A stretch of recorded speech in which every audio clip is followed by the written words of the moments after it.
December morning, steamship Tabo Pasig. The group fall into discussing the unwinding path of the river. Simoon suggests digging a new canal straight from the mouth of Don River passing Manila and closing KNB Pasig. The low deck, medical student Basilio and the young poet Isaugani chat with Capitan Basilio. The younger Basilio first apprises the Capitan of the lack of improvement in Capitan Tiago's health condition and supposed continued use of opium. Doña Jeronima, a woman who had grown old waiting for her betrothed who had forgotten her and had gone on to become the Arquebishop of Manila.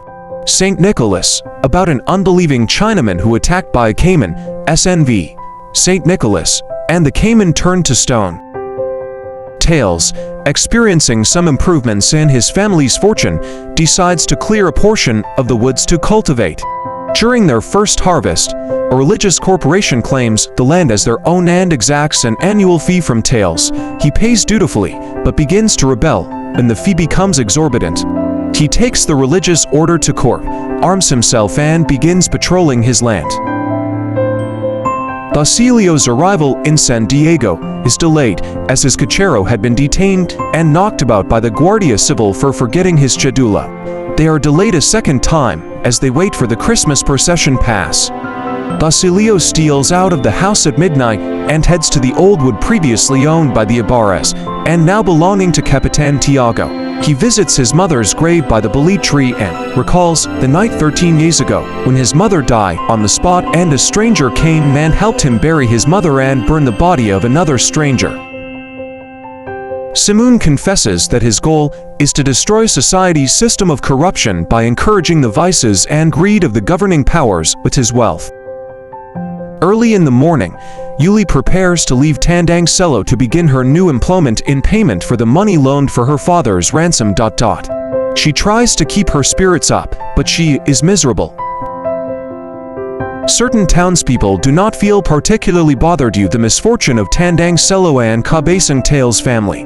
The lieutenant of Guardia Civil feels he did his duty pursuing the bandits when he could, while the local friar, Padre Clemente, thinks Cabesang Tails simply being punished for resisting Don Friars. The friars win the case against Tails with finality, and they take his land and award it to a new renter. Tails learns about this and the misfortunes of his father and daughter upon his return.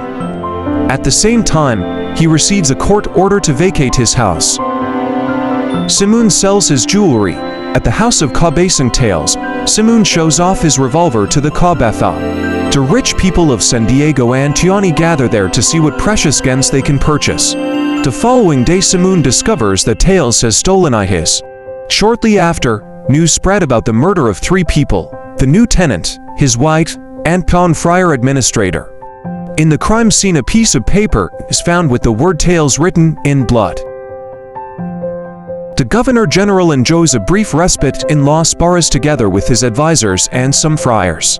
After a long and rather intellectual game of cards, TNH Governor opened a discussion regarding TNH plan of TNH Youth to put up a Spanish academy and request his advisors to express their opposing views. No decision is made whether to approve or not. A few moments later, the Governor General orders to release Selo in exchange for his son, Tails. Placido Penitente walks glumly to the University of Santo Tomas. He meets Juanito Pelaez along the way and talk with him for a while. Juanito is the favorite of all practically teacher, and his father is a Spanish mestizo. Placido talks to the young man about his brief vacation to Chani with Padre Camora, and asks Juanito to help him catch up with the lessons he missed the days before. Placid Penitente enters physics class, in which Padre Millan is his professor. The discussion drags on without the use of any laboratory equipment and other learning aids. The university had bought a number of instruments, but these remain kept in glass shelves and are never used. Placido had already been marked as absent, and when Padre Millan calls on him to answer a question, the priest gives him a very low mark. Placido argues with Padre Millan over this injustice. The unyielding friar continues throwing insults at the youth, and Placido Penitente walks out of the class. Macarid tells his friends at the dormitory that the decision to issue the building permit for the Spanish Academy has been given to a commission of which Don Custodio is the leader. The students then come up with plans and schemes to get the Don on their side and influence him to decide on their favor. They also plan to seek the help of Senator Pasta, a lawyer, and Angelie volunteers to take charge of this task. Angelie goes to Senator Pasta and tries to convince him to support their plans of a Spanish academy. The lawyer, an intelligent man, is aware that the friars are not in favor of this project, and, not wishing to provoke the church, Pasta decides to side with them against it. He then tells Angelie that the best thing the lad can do is to concentrate on his studies and stop dreaming of such greatly impossible endeavors. Quiroga is a Chinese doing business in the Philippines. He holds a dinner at his house, and all the important people arrive, merchants and other businessmen, soldiers, and even those holding positions in the government. Simoon is there, too. He approaches Quiroga and asks him if Simoon could use the Chinaman's warehouse momentarily to store several rifles, guns and other weapons. Simoon offers to take out a portion of Quiroga's debt to the jeweler in exchange for this favor. The night is young and wonderful. The fair is full of amusements and of excited audiences. 12 people from Quiroga's house head for the fair to watch Mr. Leeds' show. Padre Camorra is delighted to see many beautiful ladies, and is even more pleased when they come across Paulita, who is at the fair with Angelie and Dona Victorina. Mr. Leeds warmly welcomes the group. He allows them time to survey the room as well as the tools he will use to showcase the Sphinx. An alcohol lamp lights the tent, which is dark and gloomy. Mr. Leeds begins by presenting to them a box with ashes that he claimed to have been taken from the Egyptian pyramids. He shouts a magic word, and the ashes form the image of the Sphinx, whose name is Imathys. Imathys narrates to the group the sad story of his life, which is curiously parallel to the story of Crisostomo Ibarra. After the tale is told, Imathys begins accusing Padre Salvi of being a murderer and a hypocrite, and the young friar faints in his seat. Placido leaves to escape his mother and sees Simoon, with whom he shares his story. Simoon invites him to tag along, and they make their way to the house of a pyrotechnist. Placido hears the two converse about bombs and an event that is to transpire the following week involving Cabezon Tales and his men, any delay in which may mean death for Maria Clara. Don Custodio has been mulling over the question of the Spanish Academy for many days without a solution, wanting to please both those who are for and against it. Don Custodio is Catholic, but only because he thinks it necessary to be so among backward people. In the Philippines, he thinks the friars are necessary and are superior colonial masters. It is because of this that the friars think favorably of him. People flock to the theater for the first show of a French operetta company. Outside, an unkempt Spaniard nicknamed the Shrimp chats about the show with Uncle Quico. The Shrimp thinks that the performance sold out because people grew curious as a result of the friars' strong opposition to it on moral grounds and the public chatter among the show's prominent supporters. Humorous incidents happen at the show. Juanito Paulez pretends to understand French orders to impress Paulita Gomez, but is embarrassed when he mistranslates some French words. Padre Irene, in disguise, watches the show and applauds one of the French actresses. Basilio has been devoting his time to studying, visiting the hospital and attending to a sick and severely opium-addicted Capitan Tiago. Basilio is at his studies, but is interrupted by the arrival of Simoon, who asks after Capitan Tiago. Basilio apprises him of the dire condition of Tiago's health, but Simoon cuts him off and reveals that a revolution, which came about under his influence, will break out in an hour. He asks Basilio to choose sides. While waiting to meet Paulita, Angelie overhears Enzabe talk about Simoon falling ill and refusing to see even the Captain General's men. Angelie thinks bitterly about the care given to the rich, and the contrasting lack of attention to sick soldiers returning from fighting abroad. The student organized banquet at a panciteria to honor Don Custodio and his decision about the Spanish Academy. In his decision, the Academy must come under the supervision of a Dominican order, and the student would simply collect contributions for the proposed school. Basilio sets out early to inquire at the university about his license and to ask Macareg for help with the costs. Having spent most of his money in ransom in Yuli, Along the way he learns from acquaintances that subversive posters have been found at the university gates and that the students' union of which he is a member is being blamed for it.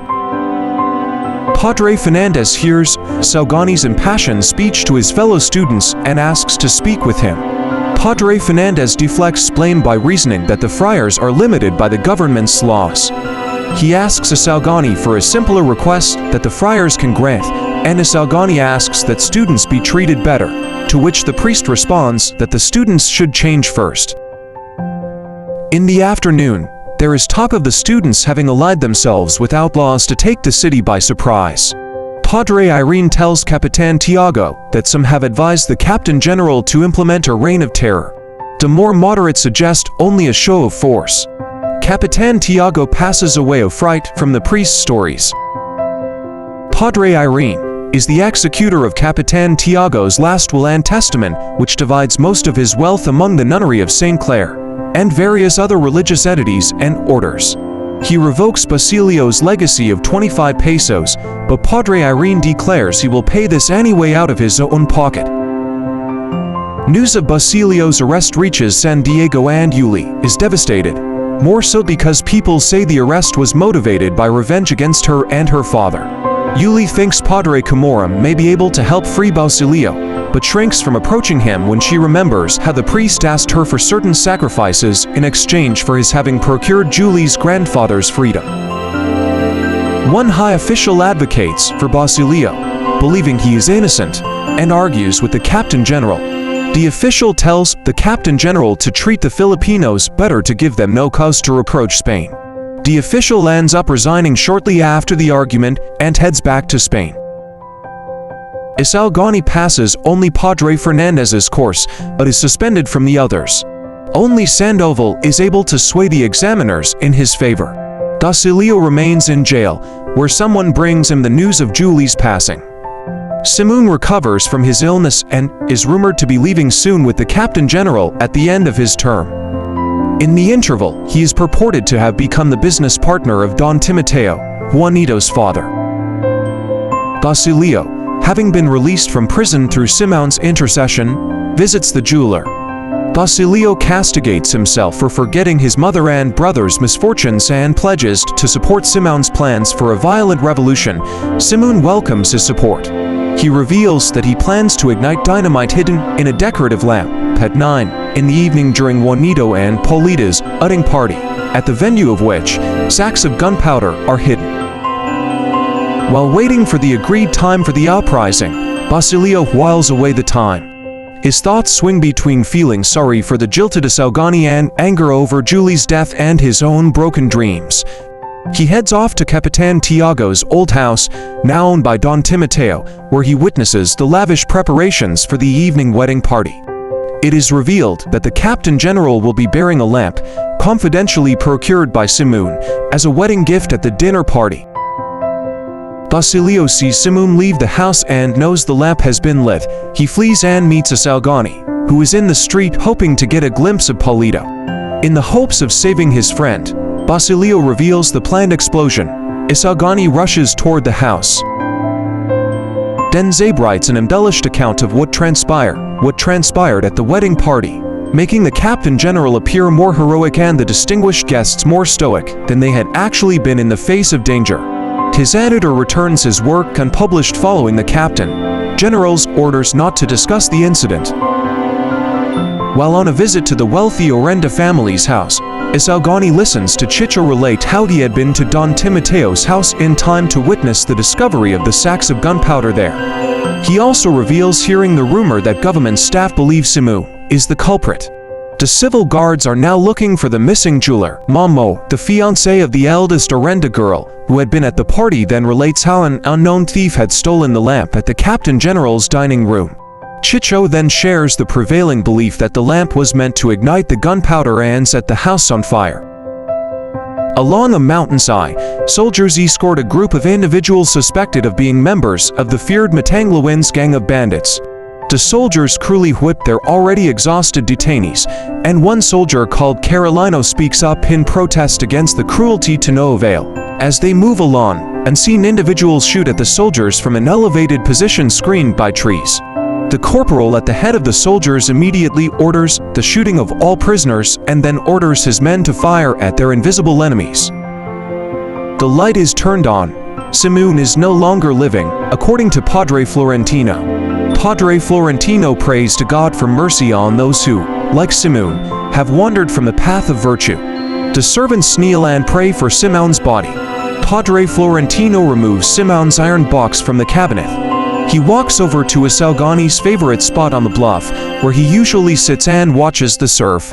Padre Florentino takes a deep breath and jumps into the water with his chest. Padre Florentino speaks to the chest, emphasizing that it will not be harmed by being at the bottom of the water.